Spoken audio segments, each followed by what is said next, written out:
আসছে বড় চমক, দারুণ এক সুখবরে এবার কপাল খুলতে পারে বরিশালবাসীর। পূরণ হতে পারে তাদের দীর্ঘদিনের লালিত স্বপ্ন।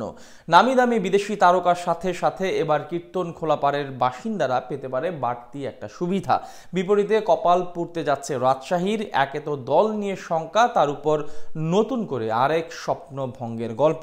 সব মিলিয়ে আসন্ন বিপিএলে যেভাবে কপাল খুলতে পারে বরিশালের, বিস্তারিত রিপোর্ট। দেখতে দেখতে ঘনিয়ে আসছে বাংলাদেশ প্রিমিয়ার লিগের আরো একটি আসর, যেখানে এবার সবচেয়ে বড় চমক পেতে যাচ্ছে বরিশালবাসী। বিসিবির দারুণ এক সুখবরে রীতিমতো কপাল খোলার উপক্রম কীর্তন খোলা পাড়ের বাসিন্দাদের। সবকিছু ঠিকঠাক থাকলে দীর্ঘ অপেক্ষার পর পূরণ হতে পারে তাদের বহুদিনের আশা আকাঙ্ক্ষা। এর আগে বাংলাদেশ প্রিমিয়ার লিগের সবশেষ আসরে টানা দ্বিতীয়বারের মতো শিরোপা ঘরে তুলেছে বিপিএল এর অন্যতম শক্তিশালী দল ফরচুন বরিশাল। হ্যাট্রিক শিরোপা জয়ের পথে এবারও বেশ ভালোভাবেই এগুচ্ছে তামিম ইকবালের নেতৃত্বাধীন দলটি। আসর শুরুর 5 মাস বাকি থাকতেই ইতিমধ্যে 6 নামি দামি বিদেশি তারকাকে দলে ভিড়িয়ে দল গঠনেও সবার চেয়ে এগিয়ে ডিফেন্ডিং চ্যাম্পিয়নরা।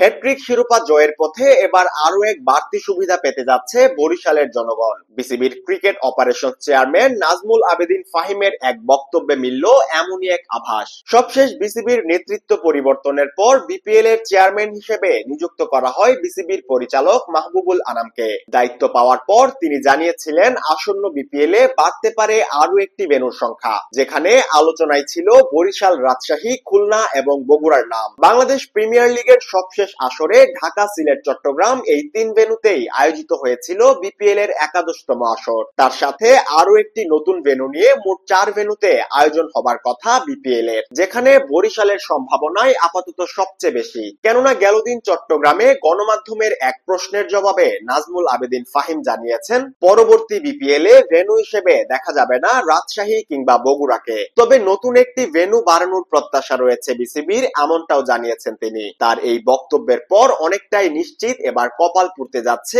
রাজশাহীর। এর আগে ক্রিকেটারদের পারিশ্রমিক নিয়ে খবরের শিরোনাম হয়েছিল দুর্বার রাজশাহী, যার ফলে আসন্ন আসরে তাদের টুর্নামেন্ট থেকেই বাদ দিতে পারে বিপিএল কমিটি। একে তো দল নিয়ে শঙ্কা, তার উপর ভেন্যুর স্বপ্নভঙ্গ।